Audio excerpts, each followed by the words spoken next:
Diduga menjadi korban penipuan, Ahmad Rizky, warga rumah susun di Bukit Kecil Palembang, melapor ke Polrestabes Palembang pada Senin 6 Oktober 2025 siang. Kasus bermula saat korban berminat membeli PlayStation dan televisi dari akun penjual di marketplace Facebook.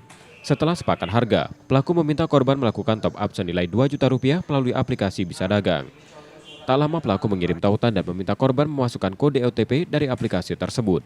Namun setelah kode dikirim, saldo milik korban di aplikasi langsung terkuras habis.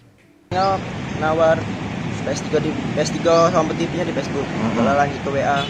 Terus si penipu nyuruh download aplikasi Bisa Dagang. Dan untuk meyakinkan disuruh top up sebesar 2 juta rupiah. Sudah ke top up ke 2 juta rupiah, dia ngirim link.